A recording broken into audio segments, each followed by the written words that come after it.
up, y'all? It's your girl Sakina, and I'm back for another review. This is my review for The Real Housewives of Salt Lake City. This is season 2, episode 5. I know I'm super late with this review, but you know, in the spirit of being consistent, I was like, you know what? I'm just gonna go ahead and review this, even though I know a lot of y'all wasn't waiting on this review anyway, because like I said, y'all treat this video like it's a stepchild, but I'm gonna be consistent for those who do watch. Shout out to y'all. I really love y'all. Y'all do y'all thing. Now, it's funny that I decided to film today, right? Because I was watching Erica De Niro's Housewives of Beverly Hills review like an hour ago, and she was talking about the girls' looks, and she said that she hated Kyle's hair because she hates when women wear antennas, right? And when I tell y'all, I was cracking up because, hello, do you see my hair? You know when you get braids or just like a protective style and you start to play around with different hairstyles to see how you look? That's literally what happened. Like, my hair hasn't been like this all day, but like in the middle of the day, I decided to start playing with my hair. And I was like, well, let me try to half up, half down. So I did it, and then I decided to pull the little two parts out, or these little two pieces out. And I was like, okay. Listen, y'all see, let me tell y'all right now, I am a black girl who do not slick my edges unless necessary, okay? Because these edges is real kinky, okay? And it just is what it is, because not everybody likes to slick down their hair and not everybody's hair cooperates. I'm the girl who is both. I don't like putting all that product in my head because I just don't like that. It makes my scalp very dirty, and my edges just don't slick like that, and I don't be feeling like putting all that work in to get them laid down. Baby, listen, okay? It is what it is. No shame in my game. Nonetheless, yes, I just thought that was funny because she said she feel like they just gonna fly away. But anyway, let's go ahead and get into this review, y'all. I've been talking a little too much. So the episode opens up with Lisa, and she was basically trying to explain to her husband what happened the night before. Remember, her friend Angie called her out in front of a group of people, and she didn't like that. So she was like, yeah, I'm still feeling like I was blindsided. Angie is saying that I tried to sabotage her event. You did. And she said that her and Whitney are having these lunches together, and Angie is confiding in her, and she feels like they're saying that Lisa is manipulative, but Lisa feels like they're the ones who are manipulative. Nah, sis, and sorry to tell you, but you got caught red-handed. What you did was real flaw. I believe that you had your hands dirty in that situation and trying to prevent that caterer from being at your friend's party, because you really do feel some type of way about her being family with Whitney, down to the point where you feel like you don't even want her to claim her family. That is really bold, Lisa. At the end of the day, you need to just come to grips that Lisa is going to be in your friend's life. I understand that y'all have been friends for 24 years, but you can't tell her to deny family. Like, that's wild as hell. But her husband was like, all right, just playing devil's advocate. Do you think that you and Whitney could talk it out and work it out? And she was like, yeah, I don't really know, because she feels like Whitney really has it out for her. She said she's done nothing but be a friend to her. I said, when? Like, when was y'all ever really friends? Like, we really got introduced to y'all beefing. Yeah, y'all had a period where y'all was cool last season, and I think, remember, they went to Vegas and they spent some time together. Whitney spent some time with the brunettes, and it was what it was. But yeah, they started beefing again after that, so it's like, y'all was never really friends. And then the husband was like, yeah, I don't know if that's gonna work, because I mean, I like hanging out with these husbands, so hopefully so. Y'all know how these husbands do, child. They get locked in real quick and then leave it up for their wives to just mess up their whole bromance situation. But child, ain't nobody stunting Lisa. Like, girl, you did what you did. Oh, y'all. Now we see when the episode starts, you know how they show the look, antennas, calm down. You know how they show everybody doing their own thing, right? So Mary is baking cookies for Whitney. So she comes over and brings the cookies to her. And her daughter was like, well, Whitney was saying that she didn't know that Mary knew how to bake. I said, really, truth be told, she don't know how, because sis was looking through a cookbook. So yeah. But anyway, her daughter was like, can you teach us how to cook today? And Mary was like, I would love to, but I'm tired. So, you know, one of my church members' daughter got into a crash from a jet. She flew out of the sunroof and fell into a neighborhood 30 feet high. So she ejected from the sunroof, fell into a neighborhood, yeah, and she fell 30 feet. And the little girl, Whitney's daughter, was like, is she still alive? And she was like, no. But I'm excited to be here. Girl, what? it so casually. I swear I could never tell a story like that so casually, especially if it's to somebody that is near and dear to my heart. Baby, I wouldn't be serving no cookies that day. I'll be all kind of messed up. No, ma'am. Y'all get your girl Mary. Something wrong with her.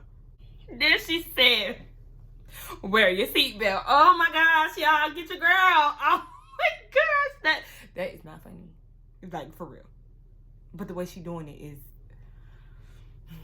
But that Mary is definitely a wise one, all right? Because Whitney started telling her what happened the night before between her and Lisa. And she was saying, you know, she has an issue with the fact that me and Angie are cousins. And I don't think that Lisa would ever be in my inner circle. And Mary is like, if you feel that way, then why are you talking about it? Like, you're giving her that energy. And she said in her confessional, Mary was like, I think that Whitney seeks validation from Lisa, and she really wants to be her friend, and she just isn't sure how she can get into that friendship side of things when all she should do is just shut up. And that is so true, because at the end of the day, both Whitney and Heather want to be badly accepted by Lisa, and I never understood that. And that's why I said in one of my reviews that it's like they're trying to, like, they're surviving Lisa. Like, you know, they're just going through this traumatic experience with her, but all the while they really do want to be accepted by her. And we already figured that out in season 1. Like, y'all, it's really not that deep. I mean, yeah, she may be known in, what is it, Lake City or where, Park City, wherever it is that they be having the Sundance event once a year. So it's just like, I don't understand why the blondes want to be Lisa's friend that bad. If y'all just don't mix in personality, then it just is what it is. I wouldn't take anything that she says to the heart, because at this point, though I have stuck up for Lisa in the past, the more she shows her true colors, baby, I wouldn't be interested in being her friend for what? So y'all know I watch as I go. And that's funny because somebody in my Potomac review was saying, like, girl, you be laughing like you watching it at the same time. And I was like, yeah, because I am. Like, everything that I do on these shows, like, I stopped taking notes months ago because I just felt like it was too time consuming. I think it was once my niece and nephew got here, I stopped taking notes because it was just too much to watch the show, take notes, and then, you know, I just went and done it. That's all I wanted to do. So yes, I do watch these as I go, but I was just saying that to let y'all know. I was saying all of that in the previous clip only for Whitney to go and say that yes, she does have this feeling of wanting to be accepted by Lisa. So I'm glad that she actually admitted that. And that's when Mary was like, yeah, you really want her in your life. And like I said, I just don't know why. I'm sorry, y'all. My mama phone keep going off and it's in my room. So then we see that Heather and her daughter are getting ready to open up her college acceptance letter. And I don't know why it was so weird, but like the quality was very low. The cameraman's hand was very shaky. I said, is this a home video? Who was filming this? One of her daughters? Because it couldn't be the production of Bravo. But nonetheless, her daughter gets accepted into Santa Barbara University, something like that, a private school that she had been wanting to get into. So she's very excited. You know, Heather wants her daughter to branch out because she's been super sheltered her entire life. She ain't been outside of Salt Lake City. She said she barely even left home. So it's good for her to be in California. I feel like California is a very diverse place. So girl, you're gonna love it. Shout out to her. So then Jen goes and meets up with Meredith and Brooks, right? The day has finally come, let her tell it. As if she really been wanting to talk to him. But anyway, so they sit down and Brooks asks Meredith to just allow them to have some alone time. But Meredith wasn't too far away. She was only at the bar. Girl, go down the street or something. But I understand, you know, she probably just want to be in the presence of her son just in case something pop off or Jen get to acting crazy or something like that.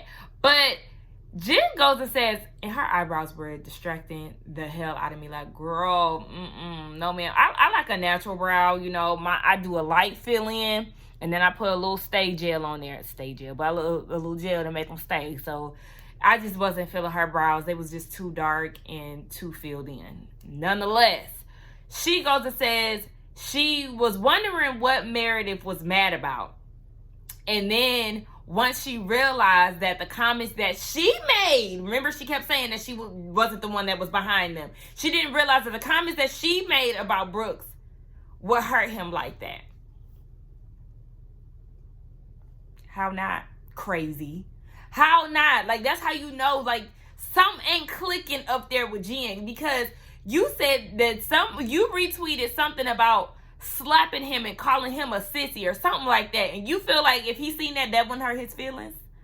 Or anything else that you may have said about him, you felt like that wouldn't hurt his feelings, knowing that would get to him, knowing it's not like this is coming from like a private account and nobody has access to this. You're on a public platform on Twitter talking about one of your castmate sons, and you feel like you didn't know that this would get to him, and you didn't feel like this could potentially hurt him and his mama. But if it was Sharif or Omar, her kids, then you will want somebody to consider your kids, right? And they feelings. Girl.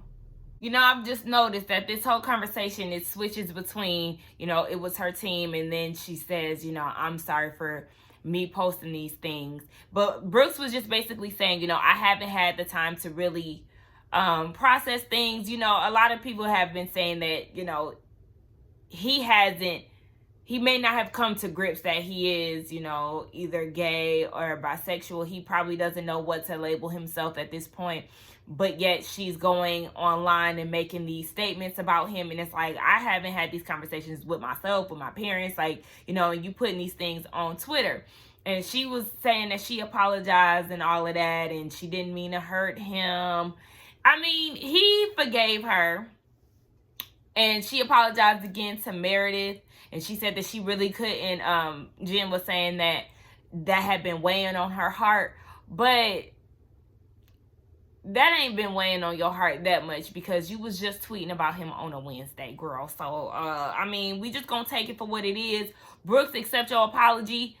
So, you know, we just gonna see, because we know one thing about Jen. She gonna apologize, and then she gonna go and tweet something later. So, girl, we just gonna have to see what you give later. I think my camera angle kind of got messed up because I tripped over my tripod.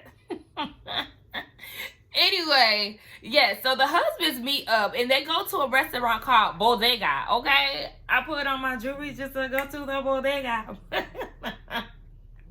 But yes, they meet up. Now, in their confessional, they're saying that they're not going to talk about their wives. But what did they start to do, class? Everybody say it with me. Talk about their wives. They go into the circle, around the circle, and they're asking each other, are they still married? Yes. Now, I noticed that, of course, we have a new husband in the mix. So, what's his name? Dewey? Jenny's husband, he wasn't there, so I don't know when he's going to be incorporated in the mix. But, yeah. They were asking each other, are they married? Everybody seems to think that Whitney and Justin have this perfect marriage because they got a poll. And then they started getting into their sexual lives. And, you know, we already know Justin and Whitney, they really ain't getting it in like that right now because Whitney is busy. Seth said him and Meredith can have sex as long as he don't wake her up. I said, huh? What? Just as long, baby, y'all, I imagine they sex being boring as hell anyway. Like, what Erica call him? Pillow Princess. That's what Meredith give me. I don't see Meredith switching positions and all of that.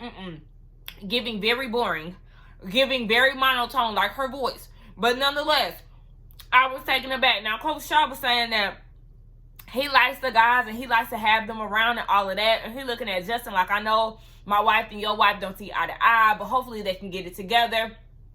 Baby, them motivational speeches ain't working on Jen that you be trying to give her. What is it?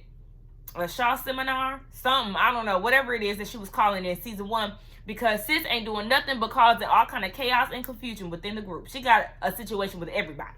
Okay? Because even John, Lisa's husband, wait, she didn't have an issue with Lisa. That's the only person. But nonetheless, Jen is a common denominator. So you need to be trying to talk to your wife. And Justin and Justin and John, y'all might be at odds too, because Lisa and Whitney do not get along, and I just don't see it for them. So I don't know what they're gonna do. But I was just looking at Coach Shaw like, wasn't y'all supposed to not talk about wives, and you bringing up the wives drama?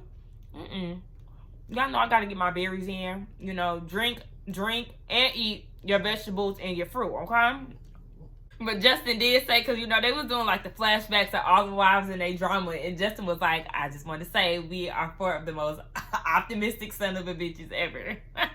Okay, because the drama is just gonna continue. But listen, as long as y'all stay in y'all lane, hopefully y'all be all right. As long as none of y'all wives get to fist fighting, and y'all gonna have to break up like Chris and Chris did on Potomac. But it's all right, y'all. First of all, what was they eating? That plate of food that they was eating. I know Coach Shaw and Justin, they had the same plate. It had like blood orange slice on it. I said, ooh, that is giving very Pinterest like. That's like, it looks very good, okay? But I got a confession. Out of all the husbands, why I find Lisa's husband the most attractive? I don't know. And you know he is not a looker. Not saying that he ugly. But if he walk in the room, he ain't gonna catch my eye. But he obviously is, because he catching my eye on this show. Whitney and Jenny, they meet up, and Jenny looks really good. Not saying that Whitney doesn't, but Jenny is bringing it as far as looks. Like, I'm loving the looks that she's bringing to the show, you know, because some of the girls do fall flat. We don't want to see, well, actually, I'm going to give it to Mary. I didn't even get to mention that in the scene that she was in with Whitney, but she actually looked really good. I loved her Louis V jacket. She had a button down on with some jeans and her snake print boots. Like, go ahead, Mary. Your hair is done. Like, girl, look, we take what we can get when it comes down to Mary. Meredith, we know she always going to wear a blazer. Jen, she always going to be flashy. Who else? Heather, you know, my girl, she, you know, she does whatever. I feel like her and Whitney, they just kind of, you know, their fashions aren't memorable, but they, I guess you could say hit or miss. As far as Lisa, I guess you could group her in the same group with the blondes. But I feel like Jenny is the one that's bringing the looks. Her hair is always done. Her outfits are cute. Anyway, Whitney was saying that she bought out her business partner for her company, Wild Rose. So she's doing that. She's kind of getting a little bit of advice from Jenny. And, you know, Jenny said that she ran 5 medical facilities, and now she's down to 1. You know, her and her husband, they were very ambitious when they were young. They wanted a big family. They wanted to travel the world. They wanted to do this and that.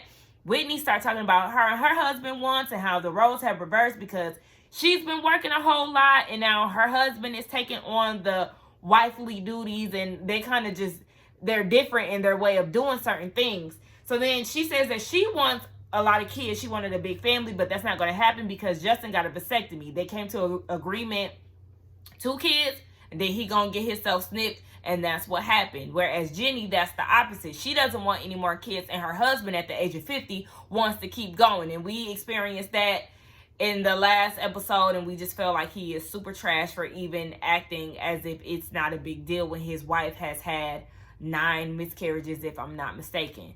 So yeah, Jenny was like, look, honey, I'm trying to live my life. My daughter is 9. She's independent. She know how to make her own food. They don't bother me when I sleep. I said, listen. That is the type of stuff that I always be thinking about when it come down to kids. I like my sleep. I'm somebody who suffers from insomnia, okay? So the times that I am asleep, I do not want them to be interrupted. I don't want my sleep to be interrupted by anybody. Like, please, y'all, do y'all want me to cuss y'all out? I will have an attitude with that child all the time. Like, I think not. It's, Yeah, I don't know. I don't know if kids is for me. So then, of course, Whitney brings up Lisa. You know, she was very hesitant to meet up with Jenny, but they're vibing. She was hesitant because Jenny is Lisa's friend. And Jenny is saying all these nice things about Lisa. Like, you know, she doesn't like to talk about people. She likes to get the facts and all of this. And Whitney is like, baby, everybody keeps talking about this nice friend that Lisa is. At this point, I'm starting to think that sis is Bigfoot. Like, I mean, because I ain't seeing none of it, but I'm hearing all of it. Like, what's going on here? But I just feel like, girl, Whitney, one thing about it, I don't want to keep hearing about you and your issues with Lisa because it is giving very much so pathetic after a while. Like, girl, I'm going to need you to not talk about her so much. And then she did say that both of their husbands want them to get together, and we already know that they're going to meet up and hash it out. We just don't know how that's going to go. So now we get this scene where Meredith and Heather, my girl Heather, I was about to say Whitney because I feel like we've seen a lot of Whitney this episode, but they get together and they hit the slopes. You know, they are ski fanatics, baby. So they sit down and have a little charcuterie board. I said, listen, I found this lady who actually lives in Atlanta who does vegan charcuterie boards. I need to get one because, I mean, this right is not a good presentation. Like, I need to step up my plating, you know, my self-care, my high-end lifestyle. Like, I need to raise the bar, okay? So I need to go ahead and order me one, because everybody be doing that on TV, and I'm like, bitch, I need to invite my friends over. We can have some wine, and I pull out my charcuterie board, because, like, I need to get down with the program. But nonetheless, they start having a conversation about Heather's daughter and how she's getting ready to go off to college, and how Heather is trying to reprogram her life. Remember, she was just so heavy into the Mormon way of life and the Mormon church, and now that her daughter is getting ready to go off to college, with her being so sheltered, she just wants her to explore life. She wants her to have sex before marriage, but the thing is, she doesn't even know how to talk about sex to her daughter because of the way that the kids have been brought up by her. So it's like, how do I get them to unlearn these things that I've programmed within them, you know? So Meredith is like, one thing that you want to do is make sure that you talk to your kids and make sure that they can always come to you, because you never want them to be afraid to have those conversations. Because Heather was like, look, she do got a boyfriend. We did talk about sex, and she said that they ain't having it yet. But one thing she don't want her to do is wait until marriage, because she gonna be like, what? Why? Like, why would you wait until marriage to have sex? And you know, there are some people who do wait until they get married, and I can't knock them for that. However, it is not for me, baby. I gotta test the waters, okay? Listen, look, I am a very sensual lover, okay? I need to feel the vibes before you marry me, honey, okay? Nonetheless, Meredith was like, you just make sure that you tell them practice safe sex, bring them some condoms, okay? So, I mean, listen, I'm here for all of this. That's the thing that really makes me love Heather. The fact that she is very open and honest about how she wants to get away from her Mormon faith and just really create her own lifestyle for her and her kids. Like, shout out to you, boo. I was real happy, too, that they did not talk about Jen, because I was so certain that one of them was going to bring her up. Hallelujah, that they did not. Now, Whitney and Lisa, they get together and they have this sit down. Now, they're at this bakery that does gin tasting or something like that. I don't know. Apparently, Lisa knows the lady, but that's besides the fact. Now, Whitney then came in with these pants on that look like chops, but it's like a see-through lace polka dot situation. Whitney, what was that? Them pants was ugly as hell. Anyway, they sit down and have a conversation, and Lisa starts it off talking about how the husbands had such a good time at the guys' night out, and that the husbands were joking around, saying that they wish that Whitney and Lisa would be friends. And Lisa goes and says, well, I told John that I wasn't aware that we weren't.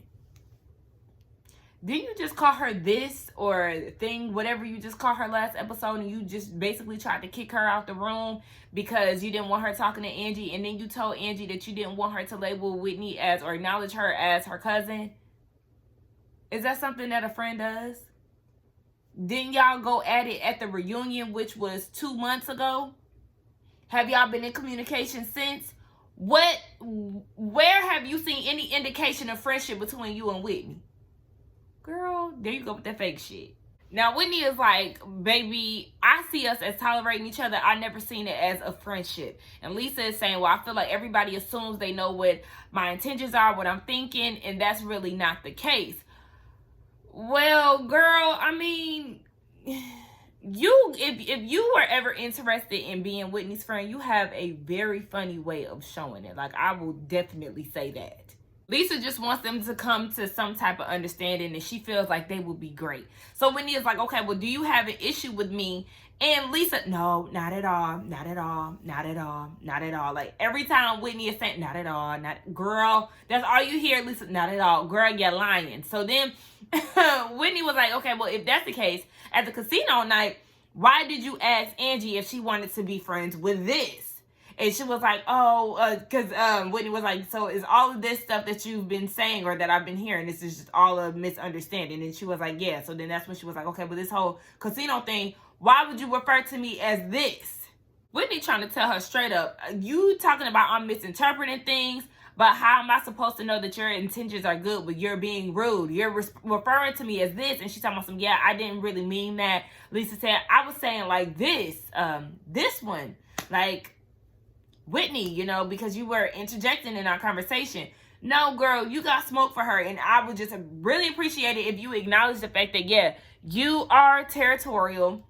You definitely were out of line for trying to get Angie not to acknowledge her relative, because that's what Whitney is saying. Like, you know, how can you say that you wasn't being rude when you go and say shit like that? Like, you don't want her to acknowledge me as her relative. Like, girl, huh? But Lisa got an excuse for everything. And to be honest, she sounds dumb as hell. Like, it's so clear that you're being fake. Girl, you're rude as fuck, and it just is what it is. You're a mean girl, so come to grips. So they make up, they forgive each other, they want to spend time and fly together in their Sagittarius and Libra-ness, and just move forward. So we'll see how long that lasts as well, because we know that Lisa is jealous, mean, and territorial. So only time will tell between these mended situations when it comes down to Lisa and Whitney. I don't know how Heather is going to feel about that. As far as Jen and Brooks and Meredith, well, we already know that Meredith and Jen, they get into it at some point. Because remember, for the season trailer, Meredith told her something about, I think Jen called her fake, and she was like, you're the fake one, or something like that. Nonetheless, child, I'll see y'all for the next one. Don't forget to like, comment, and subscribe to my channel, and I will see y'all in the next one. Bye.